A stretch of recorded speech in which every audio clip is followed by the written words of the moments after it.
প্রিয় হাবিব পাগলের রাখছো দূরে। পাগল ছিল ওয়াস করণে জুবা দিলা তারে, পাগল ছিল ওয়াস করণে জুবা দিলা তারে। আমি পাগলা চাই না কিছু, চাই শুধু তোমারে ও প্রিয় হাবিব পাগলের রাখছো কেন দূরে। জিব্রাইল বলে আমি দেরি না করে সিজদার মধ্যে পড়লাম। আমার আল্লাহ বলে হে জিব্রাইল, যেই বোরাকের ভিতরে চোখের পানি কান্না করতে করতে অন্ধ হয়ে গিয়েছে, এই বোরাককে আমি আল্লাহ পছন্দ করলাম। আল্লাহ চোখেই তো দেখে না। আমার আল্লাহ বলে যেই চোখ দিয়ে রাসূলুল্লাহর প্রেমে কান্না করেছিল অন্ধ হয়ে গিয়েছে, ওই চোখের ভিতরে আমি আল্লাহ এমন একটা বিদ্যুৎ কারণ ঢুকিয়ে দিলাম, ওই বোরাকটা একটা নজর করলে আসমানের যে জায়গায় গিয়ে তার নজরটা শেষ হবে, ওইখানের মধ্যে বোরাকের প্রথম একটা কদম গিয়ে টাচ করবে। একটু জবান খুলে বলি সুবহানাল্লাহ। জিবরাইল বলে আল্লাহর ইজ্জতের কসম করে বলি, এবার সেই বোরাক নিয়ে আমি চলে গেলাম মক্কার জমিনে। আমি গিয়ে দেখলাম রাসূলুল্লাহ বিছানার মধ্যে আরাম করছে, রাসূল ঘুমাচ্ছে। আমি রাসূলকে ঘুম থেকে জাগ্রত করব। আমার আল্লাহ বলে জিবরাইল খবরদার, আমি তোমার জিন্দেগীর আমলগুলো বরবাদ করে ফেলবো যদি আমার বন্ধুকে তুমি ঘুম থেকে জাগ্রত করার সময়। জিবরাইলকে আমার আল্লাহ বলে হে জিবরাইল, মনে রেখো আমার বন্ধুর ঘুম থেকে উঠানোর সময় আমার বন্ধুর যদি একটু করে কষ্ট লেগে যায়, জিন্দেগীর আমলগুলো বরবাদ করব। আবা ওয়াস্তাকবারা ওয়া কানা মিনাল কাফিরিন, যেমন ভাবে ইবলিসকে আমি ধ্বংস করে দিলাম, তো আল্লাহ আমি কিভাবে রাসূলুল্লাহকে ঘুম থেকে জাগ্রত করব। আমার আল্লাহ বলে জিবরাইল, তোমার কি মনে পড়ে তোমার পায়ের তালু থেকে মাথার তালু পর্যন্ত আমি আল্লাহ নূর দ্বারা বানিয়েছি, নূর দ্বারা বানিয়েছি। শুধু একমাত্র তোমার জিহ্বাটা আমি আল্লাহ ঠান্ডা কাপড় দ্বারা বানিয়েছিলাম। তুমি জিজ্ঞেস করেছিলে আল্লাহ আমার অঙ্গ প্রত্যঙ্গ নূর দ্বারা বানিয়েছেন, কিন্তু আমার জিহ্বা কেন ঠান্ডা কাপড় দ্বারা বানিয়েছিলেন? আমি তখন তোমাকে বলেছিলাম এখন বলা হবে না, সময় হলে বুঝতে পারবা। আরে জিবরাইল, সময় চলে আসছে, তোমার জিহ্বা কেন ঠান্ডা কাপড় দ্বারা বানিয়েছি? আল্লাহ কেন? আমার আল্লাহ বলে জিবরাইল যাও, আমার বন্ধু আরামে আরামে ঘুমাচ্ছে, আমার বন্ধুকে ধাক্কা দিয়ে উঠাবে না, আমার বন্ধুকে টাচ করবে না। তোমার ঠান্ডা জিহ্বাটা আমি আল্লাহ কাপড় দ্বারা বানিয়েছি, এখন দেরি করব না। কাব্বিল কাদামাইহি, এই মুহূর্তে তোমার জিহ্বাটা রাসূলুল্লাহর কদমের সাথে লাগিয়ে দাও। রাসূল ঠান্ডা অনুভব করতে করতে ঘুম থেকে জাগ্রত হয়ে যাবে। জোরে বলি সুবহানাল্লাহ। জিবরাইল বলে আমি দেরি না করে আমার জিহ্বাটা যখন রাসূলুল্লাহর কদমের নিচে লাগালাম, রাসূল আরামে আরামে উঠে গেল। আমি জান্নাতের পোশাকগুলো পরালাম, জান্নাতের পোশাক পরানোর পরে রাসূল বোরাকের সামনে গেল। এবার বোরাকা যখন উঠবে, বোরাক তো আনন্দে আত্মহারা, লাপালাপি করে নড়াছড়া করে। আমার রাসূল বোরাকে উঠতে কষ্ট হয়ে যাচ্ছে।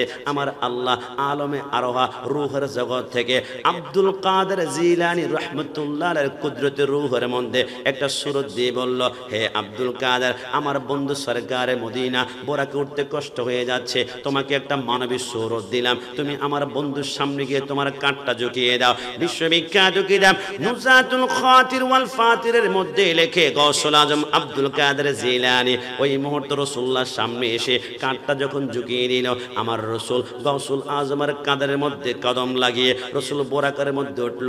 ওঠার পরে আমার নবী একটা মুস্কি হেসে দিয়ে বলে, হে আব্দুল কাদের, তুমি যেহেতু আমার কদম তোমার কাঁধের মধ্যে নিয়েছো, আজকে থেকে তোমাকে একটা পাওয়ার দিলাম, একটা ক্ষমতা। কি পাওয়ার? আমার রাসূল বলে সমস্ত ওলি আল্লাহর কাঁধের উপরে তোমার কদম আমি রাসূল সেট করে দিলাম। একটু জবান খুলে বলি সুবহানাল্লাহ।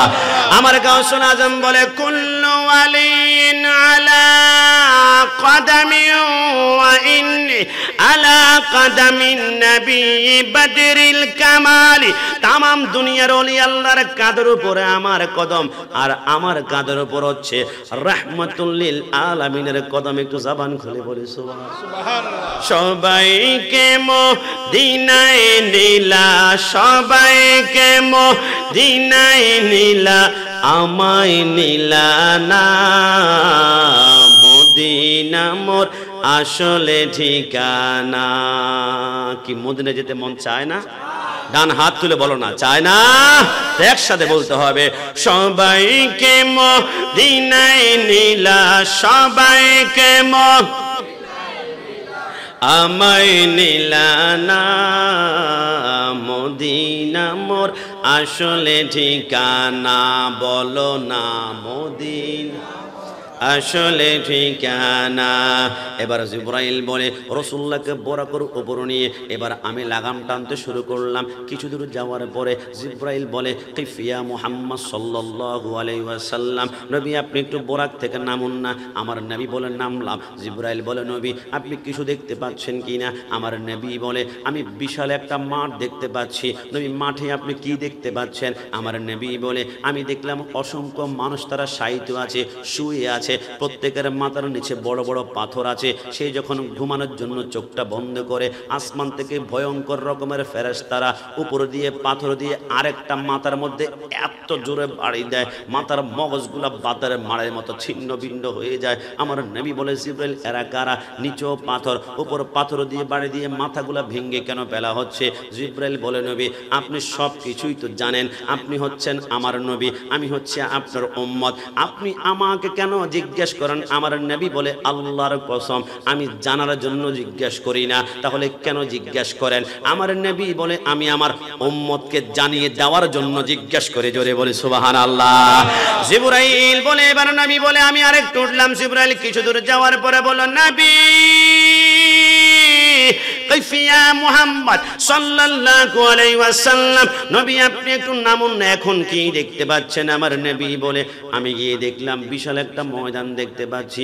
ওই ময়দানের মধ্যে অসংখ্য যুবক নারীদের গলার মধ্যে লোহার শিকল দিয়ে বাঁধা, গাছের মধ্যে টাঙ্গিয়ে ফেলা হয়েছে পাশির মতো। তার জিহ্বাটা মুখ থেকে বের হতে হতে নাভি পর্যন্ত না আসা পর্যন্ত তার গলার রিংটা আমার আল্লাহ খোলে না। যখন জিহ্বাটা বের হয়ে যায় আবার তাকে গাছের মধ্যে টাঙ্গাই দেওয়া হয়। নবী এরা কারা? আমার নবী বলে, একটু পরে বলা হবে। 3 নম্বর আরেকটা জায়গার মধ্যে চলো। যাওয়ার পরে আমার নবী বলে, কিরে জিবরাইল কি দেখতে পাচ্ছ? জিবরাইল বলে, নবী আপনি বলুন না। আমার নবী বলে, দুনিয়াতে অসংখ্য সাগরে দেখেছি, মারাজাল বাহরাইনি ইয়ালতাকিয়ান, চাঁদ পড়ে গেলে পদ্মা মেঘনা, পদ্মার পানি পরিষ্কার, মেঘনার পানি ঘোল, কিন্তু একটার সাথে একটা ঢুকে না। এক গ্লাসে যদি একটু একটু করে পানি ঢুকাও, একটা পরিষ্কার গোল 1 ঘন্টা ঝাঁকাও, বিন্দু মাত্র একসাথ হবে না। এটা আল্লাহর কুদরত। কিন্তু আমি দেখলাম 3 নম্বর জায়গার মধ্যে বিশাল একটি রক্তের সাগর দেখা যায়। অসংখ্য মানুষ যখন রক্তের সাগরের মধ্যে হাবুডুবু খাচ্ছিল আর নাকটা বের করে যখন নিঃশ্বাস নেবে, আসমান থেকে ফেরেশতারা পাথর মেরে মাথা চূর্ণ বিচূর্ণ করে ফেলে। জিবরাইল বলে, নবী নবী চলুন না, সর্বশেষ আরেকটা জায়গার মধ্যে। সাউন্ডটা খারাপ না, ভালো, এতটুকু থাকুক। আমার নবী বলে, জিবরাইল এবার 4 নম্বর জায়গার মধ্যে চলো। জিবরাইল বলে, আরেকটা জায়গার মধ্যে গেলাম সর্বশেষ। জিবরাইল বলে, নবী এখন কি দেখতে পাচ্ছেন? আমার নবী বলে, এখন দেখতে পাচ্ছি আমি বিশাল একটা গাছ আছে, ওই গাছের নিচে একজন নূরানি সূরাতের মানুষ বসা আছে। আমার সরকারে মদিনা বলে, জিবরাইল এই মানুষটাকে একটু পরে বলা হবে। নবী ওই মানুষের সামনে কি দেখতে পাচ্ছেন? আমার নবী বলে, আমি কোটি কোটি নাবালেগ বাচ্চাকে দেখতে পাচ্ছি। একটু জবান খুলে বলি সুবহানাল্লাহ। এবার আমার নবী বলে, জিবরাইল চলো। এবার প্রথম জায়গার মধ্যে গিয়েছিলাম, অসংখ্য মানুষ দেখলাম পাথরের মধ্যে শায়িত আছে, মাথার নিচে পাথর দিয়ে এরা কারা? উপর দিয়ে পাথর দিয়ে বাড়ি দিয়ে মাথা চূর্ণ বিচূর্ণ করে ফেলে। জিবরাইল বলে, নবী এরা অন্য কেউ নয়, আল্লাহ পবিত্র কোরআনে বারবার বলেছে, আকিমুস সালাত আকিমুস সালাত, নামাজটা পড়ার জন্য। কিন্তু ফজরের আজান হয়ে গেল, আসসালাতু খায়রুম মিনান নাওম হয়ে গেল, ঘুম থেকে নামাজ পড়তাম, কিন্তু বান্দা কোনো মতেই মাথার নিচ থেকে শিমুল তুলার নরম বালিশটা সরায় না, কোনো মতে সরায় না। দুনিয়ার সব কাজ করে কিন্তু নামাজটা পড়তে যায় না। ওই যেই ব্যক্তি ফজর নামাজটা ছেড়ে দিয়ে শিমুল তুলার বালিশ মাথার নিচে দিয়েছিল, আমার আল্লাহ বলে আজকে জাহান্নামে তার মাথার নিচে শিমুল তুলার বালিশ নয়, বড় বড় পাথর থাকবে, উপর দিয়ে পাথর দিয়ে বাড়িয়ে দিবে। নবী আমার কান্না করে। জিবরাইল বলে, নবী নবী কান্না করবেন না, আপনার উম্মতদের নামাজে বরকতে আল্লাহ তো দাম দিয়েছে। নবী বলে কেমন? জিবরাইল বলে নবী আল্লাহর কসম আমি জিবরাইলকে আল্লাহ সৃষ্টি করার পরে বলেছিল জিবরাইল তুমি কি শুকরিয়া আদায় করবে না? জিবরাইল বলে আল্লাহ কেমন ভাবে করব? আমার আল্লাহ বলে আমার সবচেয়ে পছন্দনীয় ইবাদতের নাম হচ্ছে সিজদা, আমাকে সিজদা করলে আমি খুশি হয়ে যাব। জিবরাইল বলে আমি দেরি না করে আমি ডান পায়ের উপরে দাঁড়িয়ে 1000 বছর লাগিয়ে আমি 1 রাকাত নামাজ আদায় করলাম। এবার ডান পাটা উঠিয়ে বাম পায়ের উপরে দাঁড়িয়ে আমি 1000 বছর লাগিয়ে আমি 1 রাকাত নামাজ আদায় করলাম। আমি 2 পায়ের উপরে দাঁড়িয়ে আমি 2 রাকাত নামাজ আদায় করে 2000 বছর লাগিয়ে আমি হাত তুললাম। আল্লাহ 2000 বছর লাগিয়ে 2 রাকাত নামাজ জিন্দেগিতে কেউ পড়েছে কিনা আমি তো জানি না, কতজনের সওয়াব আমাকে দিয়েছ। আমার আল্লাহ বলে সত্যিই বলেছ, এত লম্বা নামাজ কেউ পড়ে নাই, এত লম্বা সওয়াব কেউ পায় নাই। তবে জিবরাইল একটু মনে রেখো তুমি অনেক সওয়াব পেয়েছো, তবে আমার বন্ধু আখিরে জামানার নবীর কোন উম্মত যদি 2000 বছর লাগবে না 2 মিনিটে 2 রাকাত নফল নামাজ পড়ে, তুমি জিবরাইলের নামাজ থেকে তার নামাজকে আমি আল্লাহ 700 গুণ দামি করে ফেলবো। জোরে বলি সুবহানাল্লাহ। রোজে হাসরে প্রথম প্রশ্ন নামাজে পড়েছো নাকি? নামাজে ছাড়া সবই আমল দেবে তোমায় ফাঁকি। নামাজ হবে প্রথম হিসাব, নামাজ হবে প্রথম হিসাব, হাদিসেতে রয় নামাজে ছাড়া রোজে হাসরে নেই কোনো উপায়। ডান হাত তুলে বলো ঠিক কিনা, বলো না। নামাজে ছাড়া রোজে হাসরে নেই উপায়।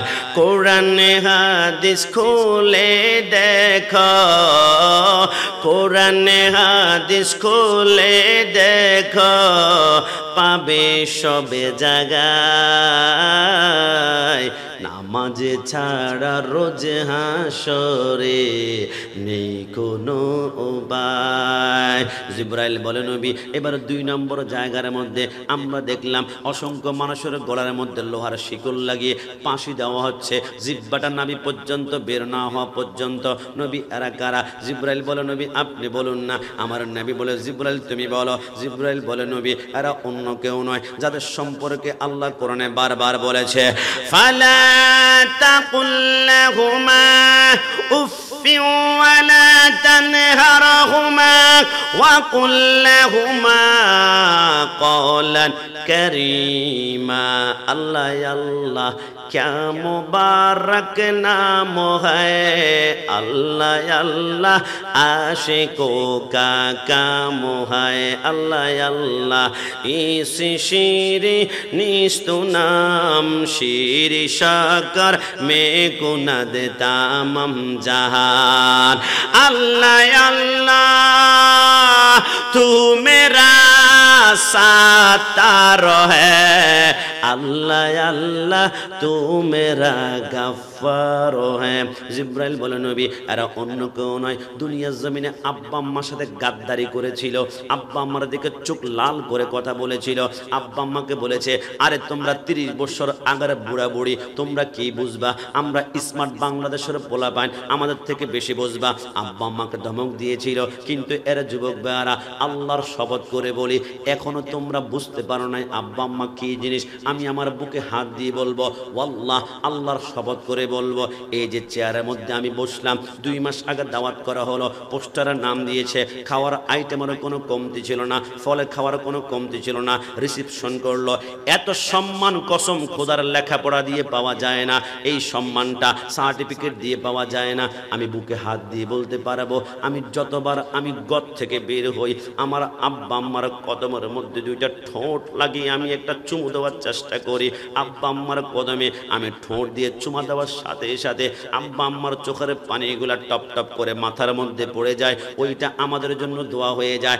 আব্বা আম্মার দোয়া ছাড়া এই চেয়ারের মধ্যে জিন্দিগি আমি বসতে পারতাম না। আমি কোন আব্বা আম্মার কথা বলছি জানো? আমার মায়ের পেটের ভিতরে সর্বোচ্চ খালি জায়গা মাত্র 10 ইঞ্চি জায়গা। বৈজ্ঞানিকরা বলে একজন সন্তান যখন মায়ের পেটের মধ্যে যায় 7 মাস 10 দিন বয়স হওয়ার পরে মায়ের পেটে 10 ইঞ্চি জায়গা সম্পূর্ণ ভরাট হয়ে যায়। 7 মাস 10 দিনের মাথা যদি মায়ের পেটটা সম্পূর্ণ ভরাট হয়ে যায়, বৈজ্ঞানিকরা বলে সন্তান তো মায়ের পেটে 10 মাস 10 দিন থাকবে, আরো 3 মাস বাকি আছে। 3 মাসে 3 ইঞ্চি লম্বা হবে। সন্তানটা যাবে কোথায়? একটু খেয়াল করে দেখবেন 7 মাস 10 দিনের পরে মার পেটটা আস্তে আস্তে বড় হয়ে যায়। আগের 3 পিসগুলো এখন আর গায়ে লাগে না, আগের সেমিসগুলো এখন আর গায়ে লাগে না, আগের মেক্সিগুলো এখন গায়ে লাগে না। নতুন করে ঢোলা ঢোলা কিছু মেক্সি আপনাকে বানাতে হয়। কিরে কি হয়েছে? বৈজ্ঞানিকরা বলে 7 মাস 10 দিন পরে সন্তান যখন 1 ইঞ্চি বড় হবে, মার পেটটা আবার ফেটে যায় কিনা আমরা মাইক্রোস্কোপ ক্যামেরা একটা মায়ের পেটের মধ্যে লাগিয়ে এবার আমরা সামনে একটা স্ক্যান লাগাই, মায়ের পেটে কি হয় আমরা সব দেখতে পাই। আমরা 7 মাস 10 দিন পরে সন্তানের বয়স যখন 1 মাস বেড়ে 8 মাস 10 দিন হয়ে যায়, সন্তান 1 ইঞ্চি বড় হয়। আপনি আমি দুনিয়ার প্রতিটা সন্তান আমরা মায়ের পেটে ডানে যাওয়ার চেষ্টা করে কিন্তু জায়গা নাই, বামে যাওয়ার চেষ্টা করে কিন্তু জায়গা নাই, সামনে যাওয়ার চেষ্টা করে কিন্তু জায়গা নাই। আল্লাহর কসম ওই মুহূর্তে ডানে বামে যখন আমরা কোনো জায়গা পাই না, আমাদের নিঃশ্বাসটা বন্ধ হয়ে যাবে। হঠাৎ করে আমি আপনি কসম খোদার প্রত্যেকে মার কলিজা বরাবর এত জোরে আমরা একটা লাথি মারি, ওই লাথির কারণে মার কলিজার জায়গা থেকে ডাইরেক্ট 1 ইঞ্চি উপরের দিকে উঠে যায়। মা হাওমা করে কান্না করে, স্বামী আমি মনে হয় আর বাঁচবো না, আমার কলিজা কেমন জানি টন টন করে ব্যথা করে। মার মুখের মধ্যে খাওয়া থাকলে খাওয়াটা মুখ থেকে পড়ে যায়, মার মুখে যদি পানি থাকে পানিটা মুখ থেকে বের হয়ে মা চিত হয়ে খাটের মধ্যে শুয়ে পড়ে আর বলে আমার বুকটা কেন জানি টন টন করে ব্যথা করে। এবার 8 মাস 10 দিনের পরে সন্তানের বয়স যখন 9 মাস 10 দিন বয়স হয়ে যায়, এবার 1 ইঞ্চি বড় হয়। সন্তান ডানে বামে যাওয়ার চেষ্টা করে কিন্তু কোনো জায়গা পায় না। এবার আপনি আমি 9 মাস 10 দিনের মাথা মার কোলে যায়, আরেকবার লাথি মারে। এবার মার কোলে যায় 2 ইঞ্চি উপরের দিকে উঠে যায়। এবার মা রাতের বেলায় ডানে বামে কাত হতে মন চাইলে আর কাত হতে পারে না। ডানে কাত হলে মনে হয় কলিজাটা শরীর ফেটে এখন বের হয়ে যাবে। মার রাতের বেলায় যখন ডানে বামে কাত হতে মন চায়, দেখবেন মারা 8 মাস 9 মাস যখন হয়ে যায় আর ডানা বামে কাটে না হয়ে গলার ফিলারের সাথে হেলান দিয়ে রাতের বেলায় কাটিয়ে দেয়। ওগো আল্লাহ, আমার বুকটা ফেটে যাক, আমার বাচ্চা সন্তানের কোনো বিন্দু মাত্র কষ্ট যেন না হয়। এবার 10 মাস দুনিয়াতে আসার সময় আরেকবার লাথি মারে। আমি মনে করেছিলাম আমার মার কলিজায় আমি 1 বার 2 বার 1000 2000 লাথি মেরেছিলাম, কিন্তু বৈজ্ঞানিকরা বলে যেই সন্তানটা দুনিয়াতে আসার পড়বে সবচেয়ে কম মার কলিজায় লাথি মেরেছে, প্রতিটা সন্তান মার কলিজায় 4500 বার লাথি মেরেছে। জবান খুলে বলি সুবহানাল্লাহ। আমি কাশিমি চিন্তা করলাম বারবার, আমিও বুঝি আমার মার কলিজায় 4500 বার লাথি মেরেছি। আপনি মনে করবেন আস্তে আস্তে মনে মরেছি। বৈজ্ঞানিকরা বলে 4500 বাদ দাও, মার একটা লাথির পরিমাণ কত কষ্ট ছিল জানো? একটা হসপিটালে কোনো একটা ট্রাকের নিচে তুমি যদি অ্যাক্সিডেন্ট হয়, অ্যাক্সিডেন্ট হওয়ার সময় তোমার শরীর থেকে একসাথে 20টা হাড্ডি চুরমার ভেঙে গেলে যেমন কষ্ট হবে, একটা লাথির ব্যথা তার থেকে আরো 70 গুণ বেশি ছিল। আরে যুবক, আমি কোন মায়ের কথা বলছি? কসম করে বলি, দুনিয়াতে আসার পরে মার স্তন থেকে আমরা একটানা 2 বছর দুধ পান করেছিলাম। আপনি বলবেন হুজুর 2 বছরে 1 ফোঁটা করে আরেক কতটুকু আর দুধ পান করেছি, কিন্তু মুফাসসিরিন কেরামগণ বলে 2 বছরের দুধগুলা বাদ দাও, মার 1 ফোঁটা দুধ নিয়ে অক্সফোর্ড বিশ্ববিদ্যালয়ের 100 জন খ্রিস্টান বৈজ্ঞানিক বলে আমরা 1 বছর গবেষণা করলাম, অ্যানালাইসিস করলাম, আমরা রিসার্চ করলাম। 1 বছর পরে মার 1 ফোঁটা দুধের ভিতরে আল্লাহর এমন একটা কুদরত দেখলাম। কুদরত দেখে আমি খ্রিস্টান কালিমা পড়ে আমরা মুসলমান হয়ে গেলাম। কেন বলে কেন বৈজ্ঞানিকরা বলে আল্লাহর কসম আমরা দেখলাম মার 1 ফোঁটা দুধের ভিতরে আমার আল্লাহ দুনিয়ার 180 রকমের ফলের রস ঢুকিয়ে দিয়েছে। জোরে বলি সুবহানাল্লাহ। আরে যুবক, দুনিয়াতে আসার পরে মা মার স্তন থেকে আমরা একটানা 2 বছর দুধ পান করেছি। তাফসীরে কারকগণ বলে ওই 2 বছর দুধ যদি তোমরা একটা পাল্লায় রেখে তোমরা ওজন দিয়ে দেখো, তোমরা দেখবা 2 বছরে অন্তত পক্ষে মার স্তন থেকে তোমরা 27 মণ দুধ পান করেছো। জোরে বলি সুবহানাল্লাহ। আল্লাহর পরে নবী আমার, আল্লাহর পরে নবী আমার, তারপরে মা জননী, মাঝে আমার নয়নের মনি। ডান হাত তুলে বলো ঠিক কিনা, তো বলো না। আল্লাহর পরে নবী আমার, আল্লাহর পরে নবী আমার, তারপরে মা জননী, মাঝে আমার নয়নের মনি, মাঝে আমার নয়নের মনি। জিবরাইল বলে নবী এবার 3 নম্বর জায়গার মধ্যে গিয়ে দেখলাম রক্তের সাগর। জিবরাইল এরা কারা? জিবরাইল বলে নবী আর রাশি ওয়াল মুরতাশি কিলাহুমা ফিন্নার। আপনি তো বলেছেন যারা সুদ খায় এবং সুদ দেয় দুইজনের সমান অপরাধী। নবী দুনিয়ার জমিনে যারা সুদ খেয়েছিল এরা সুদ খায় নাই, এরা গরিব মানুষের রক্ত চুষে চুষে চুষে চুষে খেয়েছিল। যারা ধনী এরা ধনী হয়েছে, আর যারা গরিব এরা দিন দিন আরো গরিব আরো গরিব হয়েছে। যেই ব্যক্তি যত বেশি সুদ খেয়েছে গরিবের রক্ত তত বেশি চুষেছে। এই জন্য আল্লাহ যে যত বেশি সুদ খেয়েছে তার সুদের সে রক্তের সাগরটা তত বড় আমার আল্লাহ করবে। কিছুক্ষণ পর যখন রক্তের সাগর থেকে নাকটা বের করবে নিঃশ্বাস নেওয়ার জন্য, আসমান থেকে পাথর মেরে মেরে মাথা চূর্ণ বিচূর্ণ করবে। আর সুদের সর্বনিম্ন শাস্তি হচ্ছে সেই যখন জাহান্নামে চিৎকার করে বলবে আল্লাহ আমার খোদা, আল্লাহ আমার খোদা। ওই সুদকারী ব্যক্তির জন্য আমার আল্লাহ আপেলের মতো একটা গোলাকার ফল দিবে। ওই ফলের নাম জাক্কুম ফল। ওই ফলটা আপেল মনে করে মুখের ভিতরে যখন ঢুকাবে ওই গোলাকার ফল থেকে 27টা কাঁটা বের হবে। 2টা কাঁটা 2টা চোখকে টুকরা টুকরা করে ফেলবে। 2টা কাঁটা 2 কানের ছিদ্র দিয়ে, 2টা 2 নাকের ছিদ্র দিয়ে, আর বাকি 21টা কাঁটা মাথার উপর দিয়ে বের হবে। গোটা মাথাটা জাজরা জাজরা করে মাথার মগজগুলা চোখ মুখ নাক বেয়ে বেয়ে পড়বে। বান্দা কান্না করবে আল্লাহ আমার আল্লাহ বলেন না খবরদার, আমি বারবার বলেছি না ইয়া আইয়ুহাল্লাযীনা আমানু তাকুল্লাহা হাক্কা তুকাতিহি ওয়া লা তামুতুন্না ইল্লা ওয়া আনতুম মুসলিমুন। তুমি সুদের টাকায় প্রাসাদে গড় ঘুষ ছাড়ো না, দিন দুঃখী না খেয়ে মরে খবর রাখো না। ডান হাত তুলে বলো ঠিক কিনা। তুমি সুদ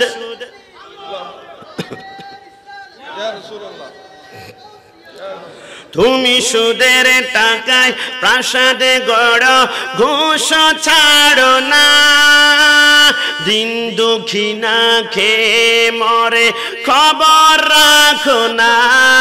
তুমি ঘুষ খেয়ে অবিচার কর সাজিয়া প্রদান। তুমি কেমন মুসলমান, তুমি কেমন মুসলমান। হে আব্দুল কাদের ঠিক আছে? বলো তুমি কেমন মুসলমান, তুমি কেমন মুসলমান।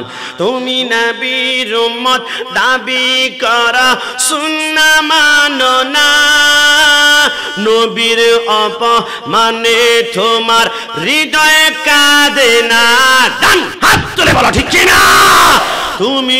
তুমি নবীর উম্মত দাবি করা সুন্নাহ মানো না, নবীর অপমানে তোমার হৃদয়ে কাঁদে না।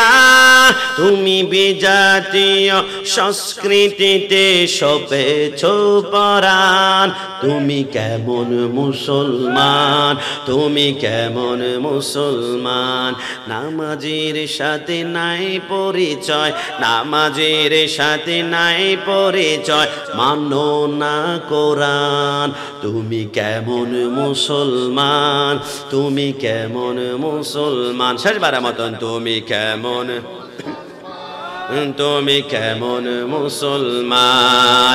আমার নবী বলে জিবরাইল জিবরাইল ওই সর্বশেষ জায়গার মধ্যে গিয়ে দেখলাম 500 বছরের রাস্তার মতো লম্বা একটা গাছ, ওই গাছের নিচে নূরানি সূরতের একজন মানুষ বসা আছে। ওই মানুষটাকে জিবরাইল বলে নবী ইনি অন্য কেউ নয়, ইনার নাম হচ্ছে ইব্রাহিম খলিলুল্লাহ। একটু জবান খুলে বলি সুবহানাল্লাহ।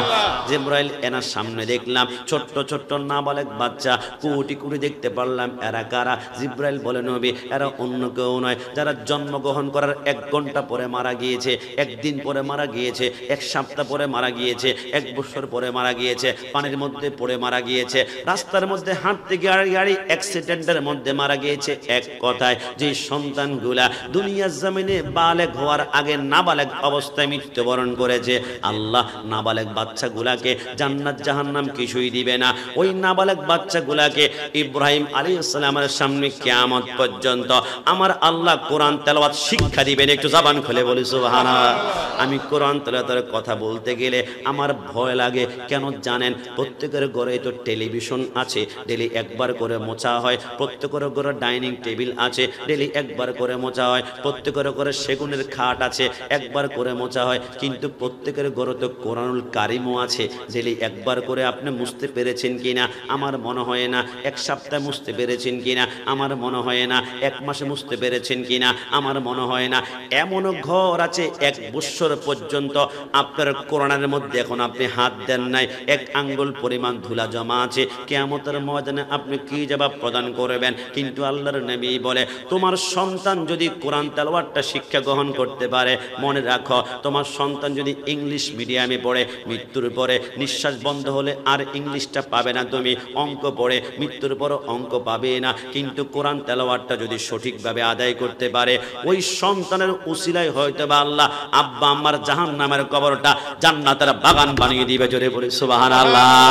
আল্লাহর নবী সারহুল্লাহ বলে হঠাৎ করে আমি একদিন হাঁটতে হাঁটতে বিশাল একটি কবরস্থানে পা দিয়ে যখন যাচ্ছিলাম, আমি দেখলাম কবরের ভিতরে দাও দাও দাও দাও করে আগুন জ্বলছে। দুনিয়ার আগুন নয়, নারুল্লাহিল মুকাদাতুল্লাতি তাত্তালিউ আলাল আফইদা। ওই কবরের আগুন দেখে আমি ভয় পেয়ে গেলাম। আমি কবরটা অতিক্রম করে আমি চলে গেলাম। আমি এখন পরে যখন আবার সে কবরের পা দিয়ে আসতে লাগলাম, আমি চিন্তা করলাম একটু আগে যেই কবরে দাও দাও করে আগুন জ্বলে দেখি তো সেই কবরে এখন কি পরিস্থিতি, নাকি সাপ কামড়ায় নাকি বিচ্ছু কামড়ায়। ঈসা রুহুল্লাহ বলে কিছুক্ষণ পরে যখন আমি আবার কবরের পাশ দিয়ে আসলাম, আমি নজর করে আমি সিজদার মধ্যে কান্না করে পড়ে গেলাম। কেন কেন? ঈসা রুহুল্লাহ বলে একটু আগে যেই কবরে দাও দাও করে আগুন দেখছিলাম, এখন বিন্দু মাত্র আগুন নাই। 70,000 হুর গেলমান স্বর্ণের পাখা দিয়ে তাকে জান্নাতি বাতাস করছে। একটু জবান খুলে বলি সুবহান।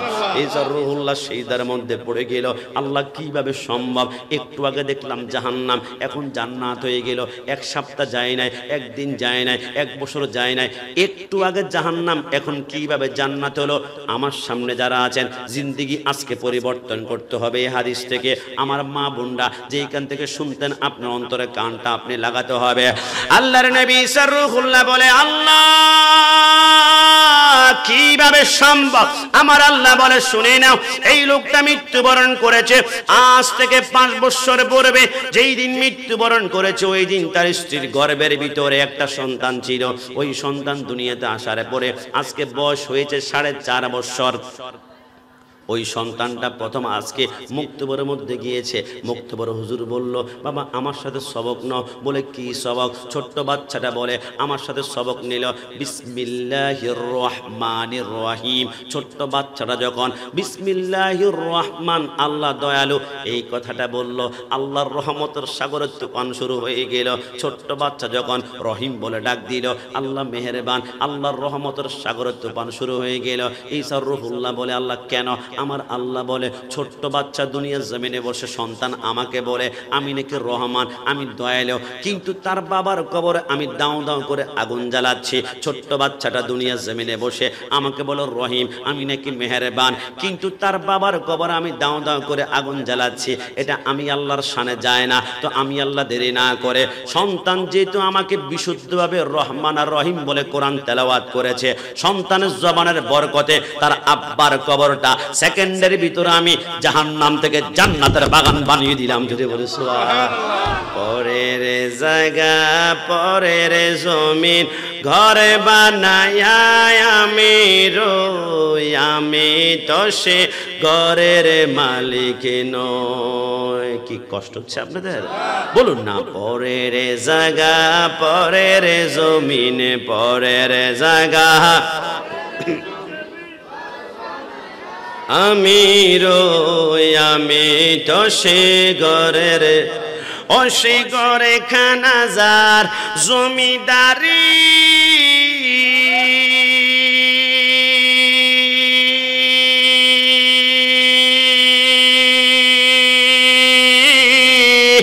আমি পাই না তাহার হুকুম জারি,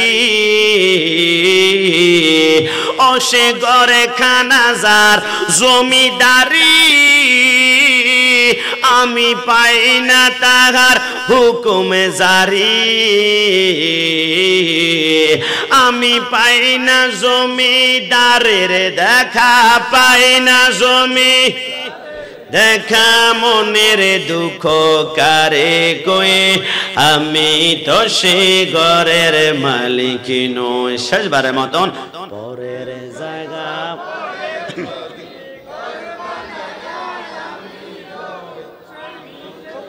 ঘরের মালিক নই, আমি তো সে ঘরের মালিক নই। একটু জবান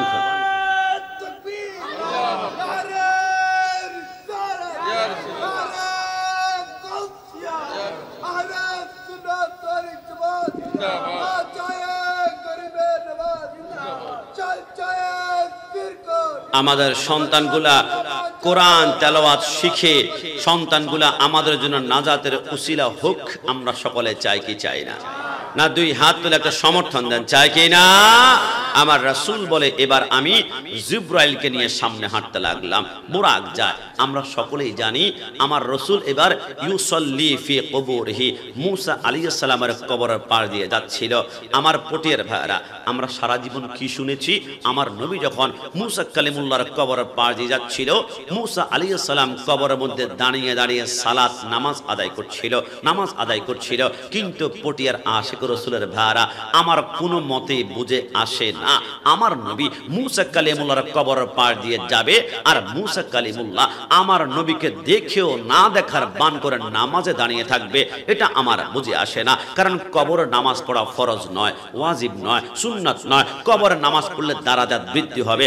আসলে কি মুসা আলাইহিস সালাম কবরে দাঁড়িয়ে দাঁড়িয়ে সালাত মানে নামাজ আদায় করছে? আমি গবেষণা করলাম, মাকামি নবুওয়াত লিখেছেন সাহেবজাদা আল্লামা ইফতেখার হোসেন কাদেরী। তিনি বলেন আল্লাহর শপথ, মুসা কালিমুল্লাহ যখন আমার নবীকে দেখেছিল দাঁড়িয়ে সালাত নয়, সালাতের মোট একটা অর্থ শুধু নামাজ নয়, সালাতের মোট 52টা অর্থ রয়েছে। তার মধ্যে সালাতের একটা অর্থ হচ্ছে সাল্লু আলাইহি ওয়া সাল্লিমু তাসলিমা। কসম খোদার, মুসা কালিমুল্লাহ কবর থেকে আমার নবীকে যখন দেখলো, বুরাক দিয়ে আমার ত্যাগ করছে, আমার নবীকে দেখে মুসা কালিমুল্লাহ সাথে সাথে দাঁড়িয়ে গিয়েছে আর নবীকে ইয়া নবী সালাম আলাইকা বলে সালাম দিয়েছিল। জোরে বলে সুবহান।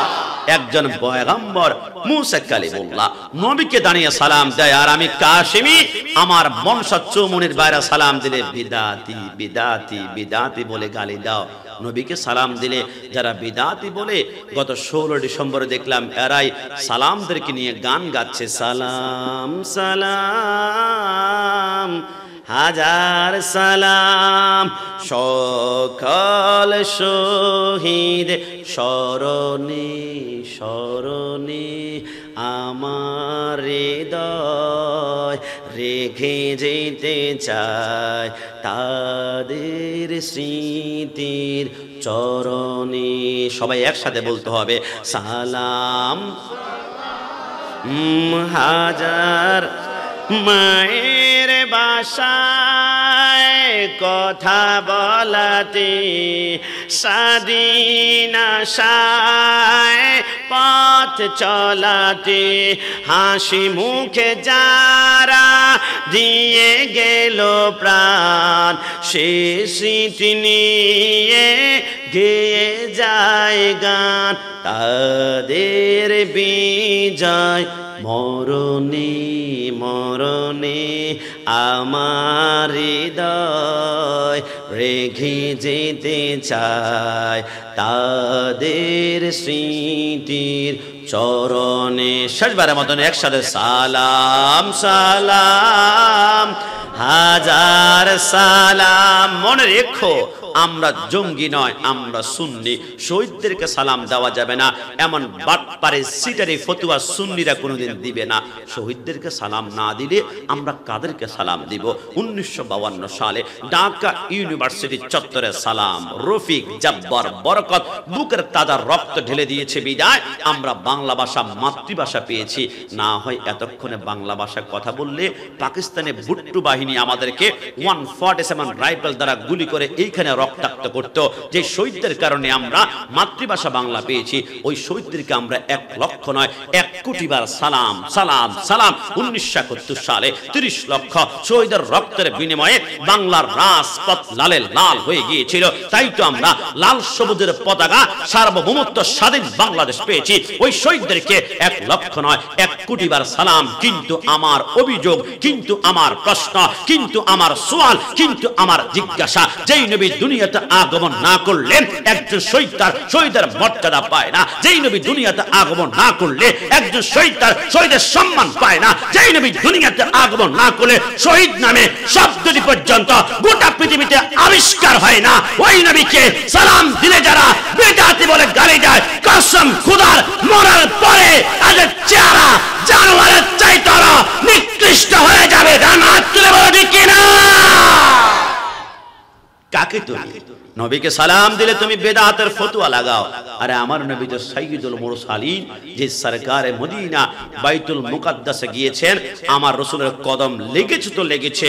আমার আল্লাহ বলে ওই মসজিদে 1 রাকাত নামাজ পড়লে 25,000 রাকাতের সওয়াব পাওয়া যাবে। জোরে বলি সুবহানাল্লাহ। কিন্তু আশ্চর্যের বিষয়, 1 রাকাতে নামাজ পড়লে 25,000 পাওয়া যায় বাইতুল মুকাদ্দাসে, রাসূলুল্লাহর কদম লেগেছে। তোমার টঙ্গীর ইজতেমায় কি হলো? 1 রাকাত নামাজ পড়লে নাকি 49 কোটি রাকাতের সওয়াব পাওয়া যায়। কি পরিমাণ লজ্জাস্কর কথা যে মক্কাতে 1 রাকাত নামাজ পড়লে 1 লক্ষ রাকাতের সওয়াব। কেন?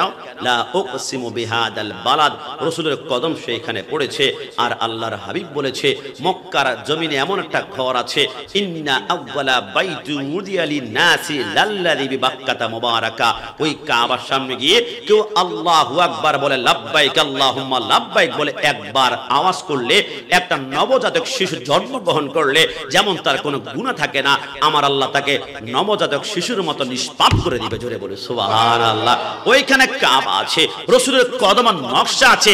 এইজন্য মক্কা দামি, তোমার টঙ্গীর ইজতেমা দামি কেন হলো? আমি কিছুদিন পূর্বে আনোয়ারা মালগড় প্রোগ্রামে যাচ্ছিলাম, যে আমাকে রিসিভ করলো, বলো হুজুর আমার বন্ধু ইজতেমায় গিয়েছে টঙ্গীতে, আমাকে 100 বার বলেছে টাকা পয়সা সব আমাকে দিবে, আমাকে যেতে বলেছে, আমি যাই নাই। তবে হুজুর তার একটা গ্যাপ আছে, একটা সমস্যার কারণে সে গিয়েছে। আমি বললাম সমস্যাটা কি? বলে হুজুর 3টা মার্ডার কেসের আসামি, ঘরে থাকতে পারে না, এখন সেফ জোন খুঁজছে যে কোন জায়গায় গেলে একটু নিরাপদ পাওয়া যাবে। দেখলো টঙ্গী ইজতেমায় গেলে সেইখানে আর ধরা হবে না, সেইখানে ঢুকে গেছে। আপনি গবেষণা করেন, অসংখ্য মানুষের বউ বাগিয়ে নিয়েছে, অসংখ্য মানুষের টাকা খেয়ে দিয়েছে, অসংখ্য মানুষের ইজ্জত লুণ্ঠন করেছে। যখন কোথাও জায়গা পায় না, টঙ্গী টঙ্গী টঙ্গীর ইজতেমা, সেইখানে যাওয়া গুনাহ। আমি তখন বলবো গুনাহ নয় যখন তারা আকীদা পরিশুদ্ধ করবে। কিন্তু সেই টঙ্গীর ইজতেমায় মানুষ যখন যায়, তাদেরকে জিজ্ঞাসা করে তোমরা কেন আসলা? মানুষ বলে আমরা আসছি শুনেছি এখানে আসলে নাকি একটা কবুল হজের সওয়াব পাওয়া যায়। কেউ যদি মক্কা মদিনা যেতে না পারে, এখানে আসলে নাকি হজ আদায় হয়ে যাবে। কি পরিমাণ গাদ্দারি কথাবার্তা! যেখানে সাধারণ মদিনা দামি হয়েছে, রাসূলুল্লাহর কদম লেগেছিল, নাম ছিল ইয়াসরিব, রাসূলুল্লাহর কদম লেগে গোল্ডেন মদিনা হয়েছে, সুইট মদিনা হয়েছে। তোমার টঙ্গীর ইজতেমা এত দামি হয়ে গেল যে টাকা না থাকলে সেইখানে গেলে হজ। আর তোমরা যদি ইজতেমা যেতে চাও, তাহলে দাওয়াত ইসলামের সুন্নতে বড়া ইজতেমা আগামী 14, 15, 16 ফেব্রুয়ারি ঢাকা আসিয়ান সিটিতে যাও। তোমার সন্তান দেখবা ইয়া নবী সালাম আলাইকা বললে চোখের পানি টপ টপ করে বের হবে। আটলান্টিক বলা, প্রশান্ত বলা, ভারত মহাসাগর, পান্নপুলের নদী বলা, পদ্মা, মেঘনা, যমুনা, তোমার এই পানি জাহান্নামকে ঠান্ডা করবে না। কিন্তু নবী প্রেমে ইয়া নবী সালামু আলাইকা বলে এক ফোঁটা চোখের পানি তোমার জাহান্নামকে ঠান্ডা করে আল্লাহ জান্নাত বানিয়ে দিবে। জোরে বলে সুবহানাল্লাহ। টঙ্গীর ইস্তেমার পক্ষে আমরা তখন কথা বলবো, আবার বলি তখন কথা বলবো যদি তাদের আকীদা ক্লিয়ার হয়। জিনিসগুলা ক্লিয়ার করতে হবে। এক রাকাতে 49 কোটি রাকাত নাউজুবিল্লাহ বলা যদি ফিরে আসতে পারে তাহলে টঙ্গীর ইস্তেমা আমরাও যাব। তবে যে ইস্তেমার ভিতরে আকীদা হয় রসুল আমার মতো, রসুল আমার মতো খায়, আমার মতো হাঁটে, আমার মতো চলে, এদের সাথে সম্পর্ক থাকতে পারে না। আর রসুলকে আমার মতো বলেছ, আমার রসুল বলে আমি যখন প্রথম আসমানের মধ্যে গেলাম মেরাজের রজনীতে, আমরা কি শুনেছি? জিব্রাইল বাহির থেকে টোকা দিয়েছে, ভিতরের ফেরেশতা প্রশ্ন করলো মান আনতা, আপনি কে? বলে আনা জিব্রাইলু, আমি হচ্ছে জিব্রাইল। তারপর দরজা খোলা হয় না। জিজ্ঞেস করা হলো তোমার সাথে কে? যখন বলল আমার সাথে সরকারে মদিনা, তখন দরজা খোলা হলো। এবারে ভিতরের ফেরেশতাকে প্রশ্ন করে চলুন আমরা, কিরে ভিতরের ফেরেশতা তুমি কি জিব্রাইলকে চিনো না? ইনি তো মুআল্লিমুল মালায়েকা, তোমার লিডার, তোমার নেতা। ভিতরের ফেরেশতা বলে আমি তো চিনি। তো চিনলে তুমি জিজ্ঞেস কেন করলা? এ তুমি কে? বলে আমি জিজ্ঞেস করেছি একটা কারণে, কারণ আল্লাহ আসমান সৃষ্টি করার সময় প্রত্যেকটা আসমানে দুইটা করে ডোর বানিয়েছেন, দরজা বানিয়েছেন। একটা দরজা দিয়ে ফেরেশতারা, নবীরা সবাই আগমন করবে। আর 7টা আসমানে 7টা দরজা বানিয়েছে শুধু রাসূলুল্লাহকে মেরাজে নেওয়ার জন্য স্পেশাল স্পেশাল। এই দরজা দিয়ে রাসূলুল্লাহ আসার কথা, জিব্রাইল কেন আসলো? আমার তো প্রশ্ন, আমার প্রশ্ন। এজন্য জিজ্ঞেস করলো মান আনতা, বলে আনা জিব্রাইল। জিব্রাইল যখন বলল না না না না, জিব্রাইলের জন্য দরজা বানানো হয় নাই, জিজ্ঞেস করা হলো তোমার সাথে কে আছে? যখন বলল আমার সাথে মদিনাওয়ালা নবী, ভিতরে ফেরেশতা বলে হ্যাঁ, যার জন্য দরজা বানানো হয়েছে তিনি যখন আসলো তার জন্য আমি 7টা আসমানের দরজা ওপেন করে দিলাম। জোরে বলুন সুবহানাল্লাহ। এটা হচ্ছে আপনার নবী, আমার নবী। ওই নবীকে আমার মতো বললে আমরা বরদাস্ত করতে পারি না? না, জবান খুলে বলেন পারি। এবার আমার নবী সেইখান থেকে সিদরাতুল মুনতাহা, সিদরাতুল মুনতাহার বর্ডার সরকারে মদিনা ওভারটেক করলেন। জিব্রাইল ঠের যাইয়ে দাঁড়িয়ে, জিব্রাইল কেন যাচ্ছ না? জিব্রাইল বলে আগার একসের মুই বারতার ফারাম ফুরুগে তাজাল্লি বেসুদাদ হারাম। নবী আমি এক চুল পরিমাণ সামনে যদি যাই 600 নূরের পাখা জ্বলে জ্বলে আঙ্কার করে ফেলবে। আমার সীমানা এতটুকু কেন? কেন? বলে ইয়া রাসূলুল্লাহ আপনি কখনো আমার মতো হতে পারেন না। জিসকা কোই শানি নেহি वो নবী হামারা है। নবী আপনি বেমিসাল। তাহলে জিব্রাইলের আকীদা হচ্ছে নবী আমার মতো নয়। তাহলে একজন ফেরেশতার লিডার যদি আকীদা হয় রাসূল আমার মতো নয়, তাহলে মিকাইলের আকীদাও রাসূল আমার মতো নয়, ইসরাফিলের আকীদাও রাসূল আমার মতো নয়, আজরাইলের আকীদাও রাসূল আমার মতো নয়। আজকে আমি প্রমাণ করব যে সমস্ত ফেরেশতারা সুন্নি, সমস্ত ফেরেশতারা সুন্নি। অনেকে প্রশ্ন করবে ফেরেশতার ভিতরে আবার ওহাবি আছে কিনা? আরে না, ফেরেশতার ভিতরে ওহাবি নাই, শুধু সুন্নি। কারণ তারা বলে নবী আমার মতো হতে পারে না।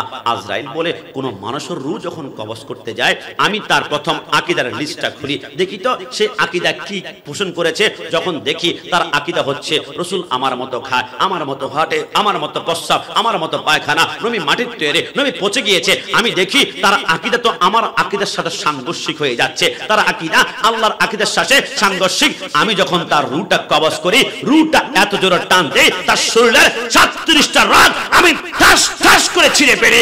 আর যখন দেখি যে এই মদিনাওয়ালার প্রেমিক, এ তো নবীকে বলে নূরের তৈরি, নবী আমার মতো, নবী হাজির নাজার, নবী ইয়া নবী সালামু আলাইকা মিলাদুন নবীর জন্য লক্ষ লক্ষ টাকা খরচ করে আমি তার রূহটা এমন ভাবে টান দেই, একটা ময়দার স্তূপ থেকে একটা চুল বাই করলে ময়দা যেমন ভেঙে পড়ে না, তার রূহটা আমি আরামে আরামে কবজ করে তাকে জান্নাতে প্রেরণ করে। জোরে বলে সুবহানাল্লাহ। তিনি হচ্ছেন আমার নবী। ওই নবীর পক্ষে আমরা কথা বললে আমাদেরকে গরম সুন্নি বলে গালি দেয়। তো আমরা যদি সুন্নি হই, নবীর বিরুদ্ধে তোমরা কথা বলার কারণে তোমরা হচ্ছে ওহাবি, ওহাবি, ওহাবি। আমাদের মুফতি গিয়াসউদ্দিন তাহেরি সাহেবের ডায়লগ অনেকের মুখস্থ আছে, আমি তো বালানা বালা লইয়া থাইকো। তো আমিও বলি ওহাবি বালানা, সুন্নি হইয়া থাইকো। কথা বলো ঠিকই না? কোরআনের কথাগুলো, হাদিসের কথাগুলো মাইনা মাইনা চইলো, ও হাবিবালানা সুন্নি হইয়া থাকো। আপনি কি ভয় পাচ্ছেন? কি আক্রমণের সম্ভাবনা আছে? আমার গাড়ি কি ভেঙে ফেলবে? সত্যিকার অর্থে বলুন, সুন্নি পড়েছে খুশি নাকি বেজার? না দুই হাত তুলে আল্লাহকে দেখান খুশি না বেজার? তাহলে একসাথে বলতে হবে, কোরআনের কথাগুলো হাদিসের কথাগুলো মাইনা মাইনা চইলো, ও হাবিবালানা সুন্নি হইয়া থাকো। ও হাবিব নামাজ রোজা ইমান তাজা করিবা সকলে, ওলিয়া লাগাও সুকুতুব সবাই নামাজে পড়ে। মন থেকে বলুন, 5 ওয়াক্ত নামাজ পড়তে চাই কি চাই না? দুই হাত তুলে আল্লাহকে দেখান, চাই কি না? নামাজ রোজা ইমান তাজা করিবা সকলে, ওলিয়া লাগাও সুকুতুব সবাই নামাজে পড়ে। জান্নাতের চাবি নামাজ। কাদের? কি এটা? কি এটা? আমার বাড়ি কুমিল্লা, তো কুমিল্লা এটাকে সম্পাপড়ি বলে না, মজারখানা বলে। আপনার মজারখানা ছিলেন নাকি? কাদের? এটা কত টাকা? টাকা দিতে হবে? এখন কি আমি কিনতে হবে নাকি ফ্রি? সত্যি নি নাকি পরে বদদোয়া দিবে আবারে? মাশাআল্লাহ, কাদের আমার মোহাব্বতের লোক।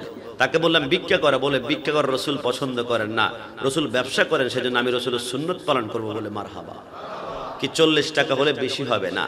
আপনারা যদি ওকে দেন, ভিক্ষা থেকে তাকে আমরা সেভ করলাম, সে ব্যবসা করলো। ছোট্ট বাচ্চা দেখলে, আপনার মেয়ে আপনার নাতি দেখলে বলবে মজারখানা আছে, সম্পাপি কি খুশি হবে, আপনার নাতি খুশি হবে, পরিবার খুশি হবে। আবার যারা মুরব্বী আনিকারাম, অনেকে বলে এটা বাচ্চাদের খাওয়া, মুরব্বীরাও সুযোগ পাইলে গোপনে গোপনে খেয়ে ফেলে, কারণ লজ্জা শরমে। যেরকম আমার আব্বা আমার কথা বলি, আমি চিপস দিলে বলে আর এগুলো পোলা পানের খাওয়া দরকার নাই, কিন্তু মাঝে মাঝে সকাল ভোর যখন ঘুম থেকে উঠি দেখি আব্বা আমার চিপস খাচ্ছে, আমাদেরকে দেখলে আস্তে করে লুকাই ফেলে। লজ্জার ব্যাপার না? ছোট্ট বাচ্চাদের খাওয়ার। মুরব্বীরা কিন্তু মুরব্বী যখন হয়ে যায় বয়স, তখন আর তারা মুরব্বী তখন আগের মতো থাকে না, এরা বাচ্চাদের মতো হয়ে যায়। এরা বাচ্চাদের মতো হাঁটে, দুষ্টামি করে, বাচ্চাদের খেলতে পছন্দ করে। এই জন্য যাওয়ার সময় যদি সম্ভব হয় 40 টাকা করে একটা একটা প্যাকেট আমরা কাদের থেকে নিব, তাকে মোহাব্বত করে ভিক্ষা বৃত্তি থেকে বাঁচিয়ে রসুলের ব্যবসা সুন্নাত করে তার আমলটাকে আমরা সাধুবাদ জানাবো। সবাই জবান খুলে একবার বলি ইনশাআল্লাহ। না জবান খুলি না, বলে ইনশাআল্লাহ। নামাজ রোজা ইমান তাজা করিবা সকলে, ওলিয়া লাগাও সুকুতুব সবাই নামাজে পড়ে। জান্নাতের চাবি নামাজ। খবরদার, সব নামাজি জান্নাতে যাবে না বাবা।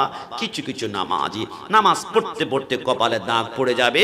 কোরআন বলে আমিলাতুন নাসিবাতুন তাসলা নারান হামিয়া, এরপর ওরা জাহান্নামে যাবে। তো জান্নাতি নামাজ কেমন? এটাই শায়ের বলে, জান্নাতের চাবি নামাজ, জান্নাতের চাবি নামাজ, নবীর প্রেমে পড়িও। ডান হাত তুলে বলো ঠিক কিনা? ও হাবিবালানা সুন্নি হইয়া থাকো। বলো না, ও হাবিব সুন্নি হইয়া। সকাল বেলায় আপনাদের এলাকার টং দোকানে, চায়ের দোকানে অনেক মুরব্বী এরকম চায়ের কাপ হাতের মধ্যে নিয়ে বলবে, গোলাম রাব্বানি কাশিমি ছেলেটা ঘন্টা খানিক তো ভালোই আলোচনা করছিল, লাস্টে আবার ওহাবি সুন্নি এইগুলা বলার কি দরকার ছিল? আমি পটিয়ার মানুষকে বলে যাই, ওহাবি শব্দ শুনলে যাদের মাথার রক্ত গরম হয়ে যায়, আমি কসম করে বলে গেলাম এদের ইমানে ক্যান্সার ক্যান্সার ক্যান্সার হয়েছে। কথা বলো ঠিক কিনা? কিন্তু আমি 3 বার এইখানে বসে আমি বলেছি আমি সুন্নি, আমি সুন্নি, আমি শুন। আমি কি দরজা বন্ধ করে গোপনে গোপনে বলেছি? মনিটর আছে, সাউন্ড বক্স আছে, মাইক আছে। যদি পারো পটিয়ার কোনায় কোনায় শুরু করে তুমি ওই না আমার সামানাত বিবির পর্যন্ত 1 লক্ষ মাইক লাগাও, হাত্তা মাতলাইল ফজর, ফজর পর্যন্ত 1 লক্ষ বার আমি বলবো আমি সুন্নি, আমি সুন্নি, আমি সুন্নি। কিন্তু আমার মতো একজন বাপের বেটা মলসা চৌমনিতে পাওয়া যাবে যে মাইকের সামনে এসে বলবে হুজুর আমি ওহাবি, আমার জন্য খাস করে একটু দোয়া দোয়া করবেন। মানুষ থুতু মারতে মারতে কর্ণফুলী নদীর মধ্যে ভাসিয়ে দিবে, কারণ ওহাবি পরিচয় দেওয়া যায় না। এটা জাহান্নামী পরিচয়, এটা অবৈধ পরিচয়, এটা দুশমনের রাসূলের পরিচয়। ওহাবি তারা বলে নবীকে মাটির সাথে মিশে গিয়েছে, নবী পচে গিয়েছে, নবী আমার মতো। কিন্তু আমরা সুন্নিরা আমাদের পরিচয় দিতে আমরা জীবনে কোনোদিন ভয় পাই না, একটা কারণে আমরা জানি ৭৩ দলের একটা দল হবে জান্নাতি, ওই দলের নাম হচ্ছে আহলে সুন্নাত ওয়াল জামাত, এরাই হচ্ছে সুন্নি। তো আমরা যেহেতু জান্নাতি দল, জান্নাতি পরিচয় দিতে আমাদের ভয় লাগে না, আমাদের ডর লাগে না। মনে রেখো, শহীদ নুরুল ইসলাম ফারুকীর মতো শরীর থেকে মাথা রাজা হবে সুন্নিরা। ঈমান কোনোদিন বিক্রি করবে না। ডান হাত তুলে বলো ঠিক কিনা?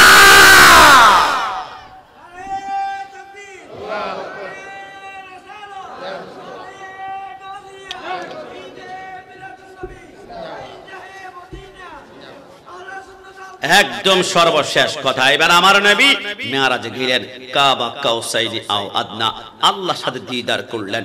আসার সময় 50 ওয়াক্ত নামাজ নিয়ে আসলেন। সবাই আমরা জানি মুসা কালিমুল্লাহর সাথে দেখা। মুসা কালিমুল্লাহ বলে, কি আল্লাহ কি গিফট দিয়েছে, কি উপহার। আমার নবী বলে 50 ওয়াক্ত নামাজ। না না না, আপনার উম্মত 70, 80, 90 বছর হায়াত পাবে, এত নামাজ পড়বে কোত্থেকে? পারবে না। তো কি করা যায়? বলে আপনি একটু আল্লাহর কাছে আবার গিয়ে কমিয়ে নিয়ে আসেন। আমার নবী গেল 2 বার, 4 বার, 6 বার, 8 বার, 9 বার গিয়েছে। আমার থেকে ওয়াজটা আপনারা ভালো জানেন, কিন্তু তথ্যটা কোন জায়গায় জানেন, রহস্যটা কোন জায়গায়? মুসা কালিমুল্লাহ 9 বার আমার নবী যাওয়ার পরে আর মাত্র 5 ওয়াক্ত হাতের মধ্যে আছে। মুসা কালিমুল্লাহ বলে, পারবে না, আপনি আবার যান না। আমার নবী বলে, কিরে মুসা, 5 ওয়াক্ত আছে, আরেকবার যদি যাই তাহলে তো 5 ওয়াক্ত কমালে 0 হয়ে যাবে, শূন্য হয়ে যাবে, নামাজ নাই হয়ে যাবে। মুসা কালিমুল্লাহ বলে, তাই নাকি? বলে, তাই নাকি মানে তুমি কি হিসাব করছো না? মুসা কালিমুল্লাহ বলে, হিসাব তো আমি করছি না, তাহলে পাঠাচ্ছ কেন? বলে, আমি তো আমার মনে তামান্না পূরণ করছি, আমার আকাঙ্ক্ষা পূরণ করছি, আমার ইচ্ছা। আর তোমার ইচ্ছা কি? ইয়া রাসূলুল্লাহ, আপনি তো দেখেছেন আমি তুর পাহাড়ে গিয়ে বারবার বলেছিলাম, রব্বি আরনি, আল্লাহ তোমাকে দেখতে চাই, দেখতে চাই, দেখতে চাই। আল্লাহ বলে, লাম তারানি, দেখা যাবে না, লাম তারানি, দেখা যাবে না, লাম তারানি, দেখা যাবে না। আজকে আমার দেখার সুযোগ হয়ে গেল। কেমন করে? মুসা কালিমুল্লাহ বলে, কসম খোদার, আমি বারবার কেন আল্লাহর কাছে আপনাকে পাঠাই? বলে, কেন? আমার মুসা কালিমুল্লাহ বলে, কসম খোদার নবী, আপনি যতবার আল্লাহর সাথে দিদার নিয়ে আমার সামনে, আবার আল্লাহর কাছে, আবার আমার সামনে, যতবার আল্লাহর কাছে দিদার নিয়ে আমার সামনে আসেন, ততবার আপনার চোখের মনের ভিতরে আমি আল্লাহকে দেখতে পাচ্ছিলাম। আল্লাহ আমার ভাইরা, তাহলে মুসা কালিমুল্লাহ রাসূলুল্লাহর মাধ্যমে আশা পূরণ করে আমার নবী প্রমাণ করে দিল, মুসা কালিমুল্লাহ আমার নবী হচ্ছে আল্লাহ দেখার আয়না। একটু জবান খুলে বলি সুবহান। ওই সরকার মদিনার সুন্নাত আমাদের জীবনের লেবাস হোক, আমরা সকলে চাই কি চাই না? না জবান খুলে বলো, চাই কি না? ভাইরা বলেছে রাসূলের সুন্নাত বিজ্ঞান নিয়ে কথা বলার জন্য বিশাল গহীনের কথা। তবে আমার নবীর সুন্নাত যদি আপনি বের নিতে পারেন, মনে করবেন আমার নবী দুনিয়ার সমস্ত বৈজ্ঞানিকদের মহাগুরু, আমার নবী সমস্ত বৈজ্ঞানিকদের মহাবাপ, আমার নবী সমস্ত সায়েন্টিস্টদের একজন টিচার ছিলেন। কেমন ভাবে? আজকে আপনাদেরকে শোনাবো। যেই হাদিস থেকে বৈজ্ঞানিকরা ওরসালাইন আবিষ্কার করেছে, আমার নবী বলেছে, তোমরা উম্মতরা খাওয়ার আগে অথবা খাওয়ার পরে 1 চিমটি করে লবণ খাও। আমি রাসূলের সুন্নাত। নবী কেন? আমার নবী বলে, খাওয়ার আগে এবং পরে 1 চিমটি করে লবণ খেলে ওই লবণের ভিতরে 70টা রোগের শেফা আছে। একটু জবান খুলে বলে সুবহানাল্লাহ। এবার বৈজ্ঞানিকরা চিন্তা করলো 70টা রোগের শেফা। তো বর্তমানে ডায়রিয়া হচ্ছে, ডায়রিয়ার জন্য ওরসালাইন আমরা কিভাবে বানাবো? আজকে থেকে আমার মুরব্বী আব্বাদেরকে জিজ্ঞাসা করেন, 30 বছর আগে ডায়রিয়ার জন্য ওরসালাইন নামে কোনো স্যালাইন ছিল না। রাত যখন 1টা 2টা বাজে পাতলা পায়খানা ডায়রিয়া হতো, আমার মারা, আমার বাবারা গ্লাসের মধ্যে একটু পানি নিয়ে 1 চিমটি চিনি আর 1 চিমটি লবণ দিয়ে এরপর চামচ দিয়ে ঠক ঠক করে 2টা বাড়ি দিয়ে বলতো, বিসমিল্লাহ করে খেয়ে নাও, আল্লাহ শেফা দান করবে। বৈজ্ঞানিকরা চিন্তা করলো ওরসালাইন বানাবো কি দিয়ে? আমার নবী যে বলেছে যে 1 চিমটি লবণের ভিতরে 70টা রোগের শেফা। নবীর এই লবণের হাদিস থেকে বর্তমান বিজ্ঞান ওরসালাইন আবিষ্কার করেছে, একটু জবান খুলে বলি সুবহানাল্লাহ। আরে আমার নবী হচ্ছেন সমস্ত বৈজ্ঞানিকদের মহাগুরু। আপনারা কি খেয়েছেন? আজকেও তো অনেকে বাজারে গিয়ে টমেটো কিনেছেন, গাজর কিনেছেন, ধনা পাতা কিনেছেন, কাঁচামরিচ কিনেছেন, কিন্তু রাসূলুল্লাহর যে পছন্দনীয় সুন্নতে মুবারাকার একটা সবজি ভেজিটেবল ছিল, আপনি কি কিনতে পেরেছেন? রাসূলুল্লাহর সবচেয়ে বেশি পছন্দনীয় সবজির নাম ছিল লাউ বা কদু। একটু জবান খুলে বলি সুবহানাল্লাহ। নবী কেন? আমার নবী বলে হযরত ইউনূস আলাইহিস সালাম যখন মাছের পেট থেকে বের হলো, তিনি পানির উপর একটা লাউ গাছ ছিল। ওই লাউ গাছটা, লাউটা বড় হতে হতে একদম পানির সাথে লেগে গেল পয়গম্বরের জন্য। আর ইউনূস আলাইহিস সালাম সেই লাউটা খেয়ে 10 দিন পর্যন্ত বেঁচে ছিলেন। আমার নবী বলে যদি ইউনূস নবী লাউটা খেয়েছেন, আমার আল্লাহ এই লাউটাকে জান্নাতের খাবার লিস্টের মধ্যে অন্তর্ভুক্ত করেছেন। জুড়ে বলি সুবহানাল্লাহ। অনুরোধ করব, কখনো যদি লাউ কিনেন বাজারে ব্যাগে নিয়ে পায়ের সাথে ধাক্কি আনবেন না। রাসূলের পছন্দের খাবার তো চেষ্টা করবেন এরকম বুকে জড়াই দিতে অথবা কাঁধে নিয়ে হাঁটতে। অনেকে হয়তো বা হাসবে, গোলাম রাব্বানি কাশেমি 70-80 টাকা দিয়ে লাউ কিনে আবার কাঁধে নিয়ে হাঁটতো। মানুষ হাসুক না, মদিনাওয়ালা যখন দেখবে আমার পছন্দের খাবার বুকে নিয়েছে, কাঁধে নিয়েছে, একটা মুস্কি হাসি যদি দেয়, চোখের পলকে পুলসে রাত পার হবো। জোরে বলে সুবহান। রাসূলের সুন্নাত আমার নবী সমস্ত বৈজ্ঞানিক দ্বারা মহাগুরু ছিলেন। আমার নবী বলেছে তোমরা বেশি বেশি করে দুধ খাও আর কম করে গরুর গোশত খাও। নবী কেন? আমার নবী বলে যে কোনো গরু যখন ঘাস খায়, ঘাসের ভিতরে দুইটা ক্যালসিয়াম, একটা নেগেটিভ একটা পজিটিভ। একটা তোমার শরীরকে ক্ষতি করবে আর একটা তোমার শরীরকে সুস্থ করবে। যেটা নেগেটিভ এটা গোশতের ভিতরে ঢুকে যায়। ডাক্তার বলে গরুর গোশত একটু কমাই খাবেন, আর কি কোলেস্টেরল হওয়ার সম্ভাবনা আছে, একটু বেশি করে দুধ খাবেন, কারণ দুধের ভিতরে ঘাসের 1 নাম্বার ক্যালসিয়ামটা ঢুকে যায়। এই জন্য ডাক্তাররা বলে আইডিয়াল ফুড, আদর্শিক খাবার। আর 1400 বছর আগে আমার নবী আগেই বলে দিয়েছেন। নবী বলেছে এটা দুনিয়ার খাবার নয়, এটা জান্নাতের খাবার। কারণ জান্নাতে 4টা নহর পাওয়া যাবে, একটা দুধের নহর, একটা শরাবের নহর, একটা মধুর নহর, আরেকটা হচ্ছে ইন্না আতাইনা কাল কাউসার, যে কাউসারের মালিক আমার নবী। কিন্তু নবী বলে যদিও আমি মালিক, আমি কিন্তু বন্টন করবে না। নবী করবে কে? আমার নবী বলে হাউজে কাউসারের পানি বন্টন করবে আমার ডানে একজন যুবক আর বামে আরেকজন যুবক। এই দুইজন যুবককে মৃত্যুর আগ পর্যন্ত মোহাব্বত যদি ভালোবাসতে পারো তো নিশ্চিত হাউজে কাউসার। নবী আর কারা? ওদের নাম বলুন না। আমার নবী বলে একজন হাসান আর একজন ইমাম হুসাইন। জোরে বলে সুবহান। ইমাম হুসাইনের মোহাব্বত সকলে চাই কি চাই না? না দুই হাত তুলে বলুন চাই কি না? মাও ফাতিমার নয়ন মনি হযরত আলীর জান, ইমাম হুসাইন শহীদ হলো কারবালার ময়দান। ইমাম হুসাইন শহীদ হলো কারবালার ময়দান। ঈদের দিনে নতুন পোশাক পরল সকলে, হাসান হোসেন কান্দে নানা পোশাক দাও বলে। দয়াল নবী করলেন দোয়া, ও গো রাব্বানা, জান্নাত হতে কুদরতের পোশাক পাঠাও না। লাল সবুজের সেই পোশাকে, লাল সবুজের সেই পোশাকে কারবালার শান। ইমাম হুসাইন শহীদ হলো কারবালার ময়দান। ইমাম হুসাইন শহীদ হলো ময়দান। লাল রঙের পোশাক হতে মাটি নিল হাতে, ওই মাটির কাহিনী হবে হুসাইনের সাথে। শিমর যখন করবে জবাই নিজের হাতে, মাটি রক্ত হয়ে যাবে কারবালার সাথে। হুসাইনের শাহাদাত ইলমে গায়েবের প্রমাণ। ইমাম হুসেন শহীদ হলো কারবালার ময়দান, ইমাম হুসেন শহীদ হলো কারবালার ময়দান। একটু জবান খুলে বলি সুবহান। রাসূলের সুন্নাত বিশ্বাস করেন আমার পর্দানিসীন মা বোন যারা বিবাহ করেছেন, ধরেন আপনার ঘরে টিভি নাই, ফ্রিজ নাই, মোষের গোশত নাই, হরিণের গোশত নাই, এসি নাই, আমার রাসূল বলে কিচ্ছু থাকতে হবে না। তোমার ঘরে ঢোকার সময় একজন স্বামী যদি ঘরে ঢোকার সময় স্ত্রীর সাথে দুইটা সুন্নাত লেনদেন করে, আবার ঘর থেকে বের হওয়ার সময় স্ত্রীর সাথে দুইটা সুন্নাত লেনদেন করে, আমি রাসূল গ্যারান্টি দিলাম তার ঘরে শান্তির জিম্মাদার টাকা না থাকলো আমি রাসূল হয়ে গেলাম। জোরে বলো সুবহানাল্লাহ। রাসূল সেই দুইটা কি? ইকুটা বন্ধ করে দেন, ইকুটা বন্ধ করে দেন। রাসূল সেই দুইটা কি? আমার নবী বলে এক নম্বর হচ্ছে তুমি ঘরে ঢোকার সময় স্ত্রীর দিকে তাকিয়ে প্রথম সালাম দিবা, আসসালামু আলাইকুম ওয়া রাহমাতুল্লাহি ওয়া বারাকাতুহু। সালামটা শেষ করে যখন তোমার দিকে তাকাবে তুমি তার দিকে তাকিয়ে একটা মুস্কি হাসি দিবা। মুস্কি হাসি দেওয়া আমি রাসূলের সুন্নাত। আবার যখন ঘর থেকে বের হইবা আসসালামু আলাইকুম, আবার বের হওয়ার সময় সালামটা শেষ করে আরেকটা মুস্কি হাসি দিবা। ঘরে ঢোকার সময় দুইটা সুন্নাত, বের হওয়ার সময় দুইটা সুন্নাত। আমি রাসূল তোমার ঘরের শান্তির জিম্মাদার হয়ে গেলাম। যদি বলো সুবহানাল্লাহ।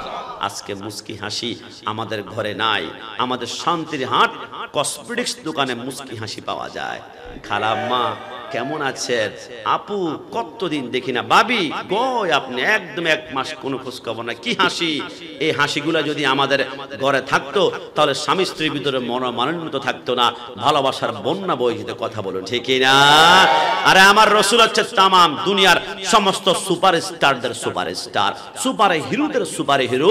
কারণ লাকাদ কানা লাকুম ফি রাসূলিল্লাহি উসওয়াতুন হাসানা। তোমরা যুবকরা তো বাংলাদেশে নাকি একজন নায়ক আছে, এক সুপারস্টার মনে করো। দুইটা বিবাহ করেছে, দুইটা বাচ্চা হয়েছে, তাকে নিয়ে টল, তাকে নিয়ে কত রকমের সমালোচনা, কত কলঙ্ক। দুইটা বিবাহ করে সুপারস্টারের যদি নাজাহিল অবস্থা হয়, আমার নবী এমন এক সুপারস্টার 11টা বিবাহ করেছেন, জীবনে একজন স্ত্রী রাসূলুল্লাহর বিরুদ্ধে একটা কমপ্লেইন জীবনে দিতে পারে নাই, একটা অভিযোগ দিতে পারে নাই। একটা হাদিস শোনালে আপনি বুঝতে পারবেন নবী কেমন সুপারস্টার।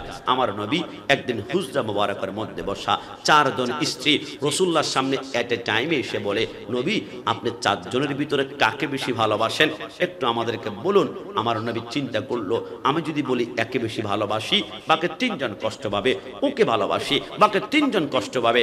আমি রাসূল তো কষ্ট দেওয়ার জন্য দুনিয়াতে আগমন করি নাই। লাকাদ জাআকুম রাসূলুম মিন আনফুসিকুম আজিজুন আলাইহি মা আনিতুম হারিসুন আলাইকুম বিল মুমিনিনা রাউফুর রহিম। আমি তো কাঁদতে এসেছি, তাই তো নবী এখনো সোনার মদিনা রিয়াজুল জান্নাতে জান্নাতে নাজ নেমত দূরের কথা, নবী কাঁদে এখনো রব্বি হাবলি উম্মতি, রব্বি হাবলি উম্মতি। আমার নবী বলে আমি 4 জনের ভিতরে কাকে বেশি ভালোবাসি এখন বলবো না, আগামীকাল ফজর নামাজ পড়ে তোমরা আসিও, আমি ক্লিয়ার করে দেব। 4 জন স্ত্রী ঘুমাতে গেল, কোনো ঘুম আসে না, কাকে ভালোবাসে, কাকে ভালোবাসে। রাতের বেলায় একজন স্ত্রীর ঘরে রাসূল গোপনে গোপনে গেলেন, ও আমার প্রিয়তমা লাব্বাইকা সাদাইকা রাসূলুল্লাহ, তোমার ডান হাতের তালা খুলো। কেন খুলো না? যখন খুললো রাসূল প্রথম স্ত্রীর হাতের তালুর মধ্যে 2টা খেজুরের দানা দিয়ে বলল, আমি যে তোমাকে 2টা খেজুরের দানা দিয়েছি আল্লাহ, আমি রাসূল আর তুমি জানবে ইনশাআল্লাহ, আর কেউ জানবে না ইনশাআল্লাহ। রাসূল এবার 2 নম্বর স্ত্রী করে গেলেন, তার ঘরে সিটকেরে লাগিয়ে বলল হাতের তালু খোলো। যখন খুললো তার হাতে 2টা খেজুরের দানা দিয়ে বলল, আমি যে তোমাকে 2টা খেজুরের দানা দিয়েছি আল্লাহ রাসূল আর তুমি জানবে ইনশাআল্লাহ। 3 নম্বর স্ত্রী ঘরে গেল, তার হাতে 2টা খেজুরের দানা দিল, কেউ যাতে করে না জানে। 4 নম্বর স্ত্রী হাতে 2টা খেজুরের দানা দিল, কেউ যাতে করে না জানে ইনশাআল্লাহ। প্রত্যেকের হাতে 2টা করে খেজুরের দানা দিয়ে নবী ঘুমিয়ে পড়লো। সকালবেলা আজান হলো, আসসালাতু খায়রুম মিনান নাওম। নামাজ শেষ করে 4 জন স্ত্রী এত জোরে রেস লাগালো, এত জোরে দৌড় দিল, নবী নবী নবী নবী এবার তো বলবেন কাকে বেশি ভালোবাসেন। আমার নবী বলে ইজলিস, বসো। 4 জন যখন বসলো নবী বলে আল্লাহর কসম 4 জনের ভিতরে আমি তাকেই সবচেয়ে বেশি ভালোবাসি গতকালকে রাতে যার হাতে 2টা খেজুরের দানা দিয়েছিলাম। জোরে বলে সুবহান। ডানের জন মুস্কি মুস্কি হাসে, নবী তো আমাকে 2টা খেজুরের দানা দিয়েছে, তাহলে আমাকে বেশি ভালোবাসে, তবে কাউকে বলা যাবে না। মধ্যখানের জন মুস্কি মুস্কি হাসে, নবী তো আমাকে 2টা খেজুরের দানা দিয়েছে, আমাকে বেশি ভালোবাসে, কাউকে বলা যাবে না। বামের জন মুস্কি মুস্কি হাসে, নবী আমাকে 2টা দিয়েছে, আমাকেই বেশি ভালোবাসে, কাউকে বলা যাবে না। 4 জন স্ত্রী মারামারি করে না, চুল টানাটানি করে না, 4 জনের দিকে তাকায় মুস্কি মুস্কি 4 জনে হাসে, শুধু হাসে, শুধু হাসে। এট এ টাইমে 4 জন স্ত্রী এত দূরে একটা দৌড় দিল, 4 জন স্ত্রী এট এ টাইমে রাসূলুল্লাহর কপালে এট এ টাইমে 4টা চুমা খেয়ে প্রমাণ করলো তামাম দুনিয়ার সবচেয়ে বড় সুপারস্টার হচ্ছে মদিনাওয়ালা নবী। ডান হাত তুলে বলো ঠিক কি না? আল্লাহ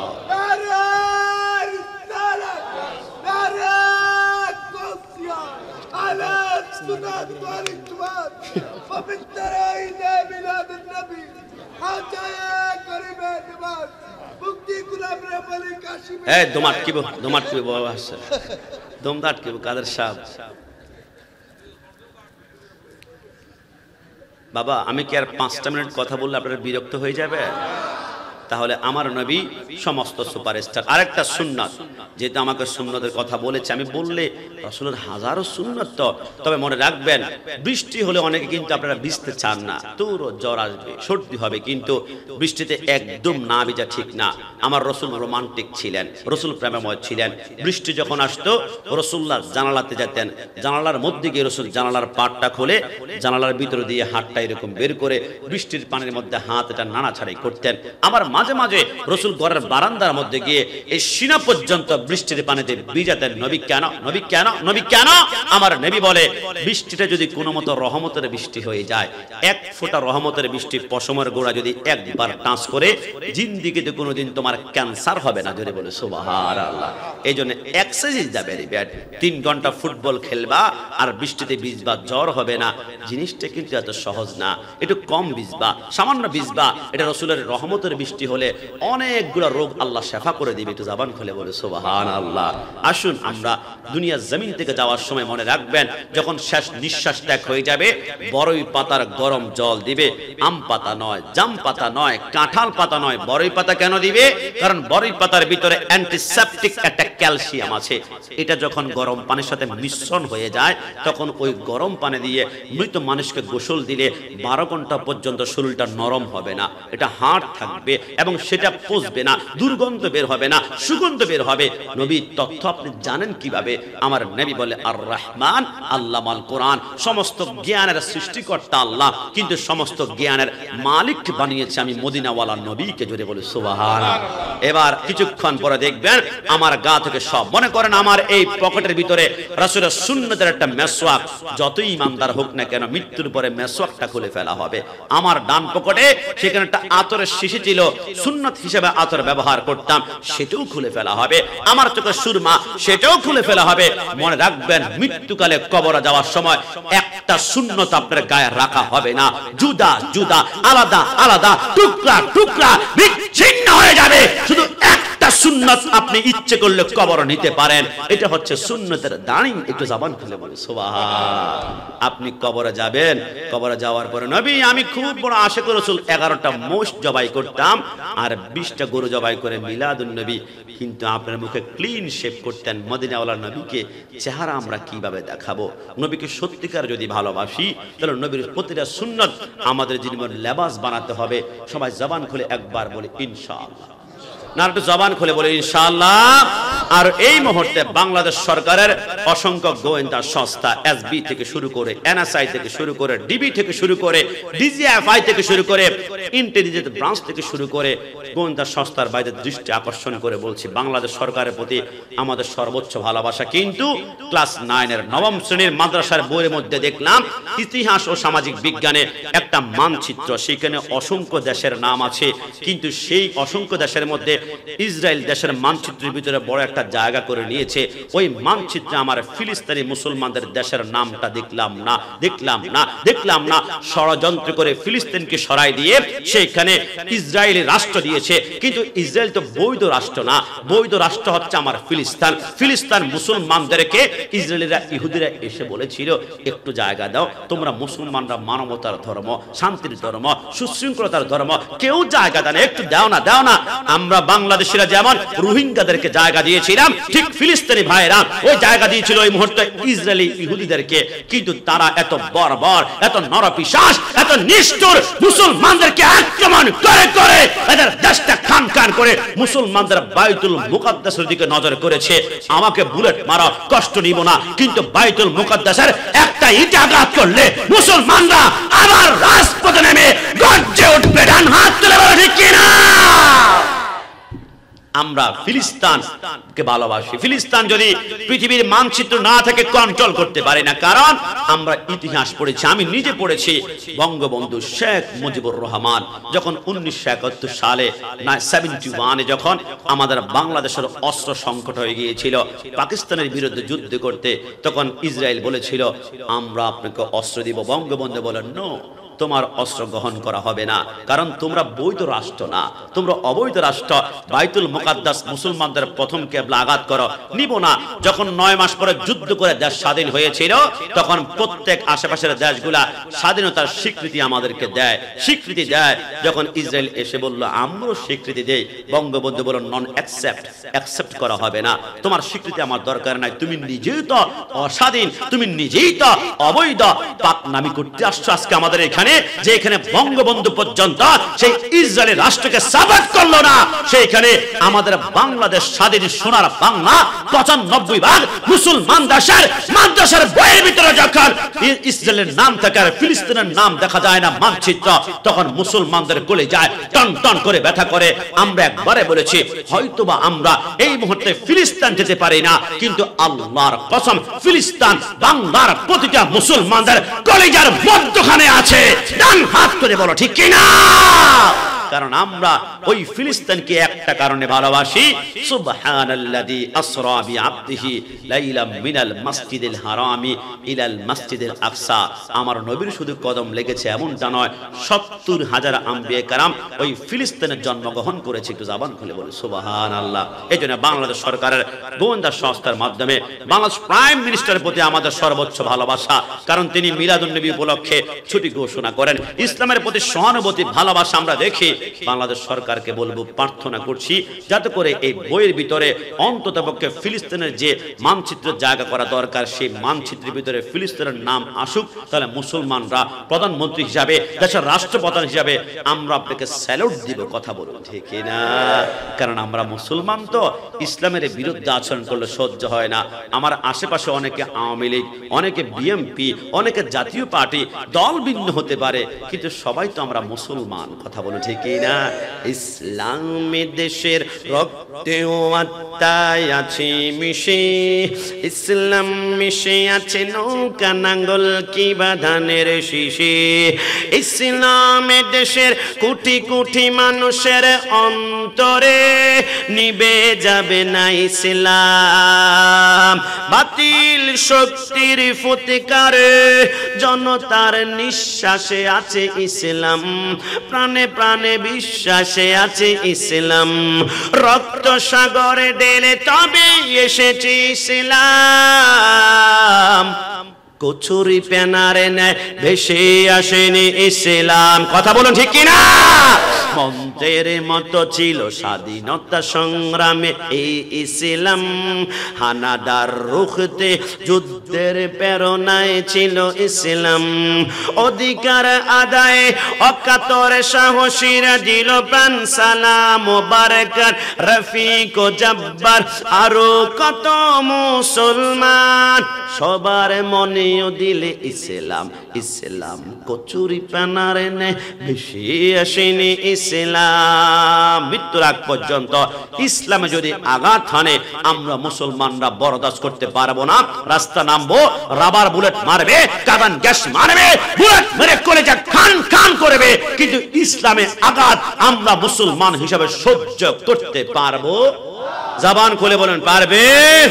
সেই ইসলামের প্রতি সর্বোচ্চ ভালোবাসা মোহাব্বত হৃদয়টা নিয়ে মৃত্যুর আগ পর্যন্ত ইসলামের প্রতিটা রুল আমাদের জীবনে পরিচালিত করতে পারে। সবাই জবান খুলে উচ্চ আওয়াজে একবার বলি আমিন।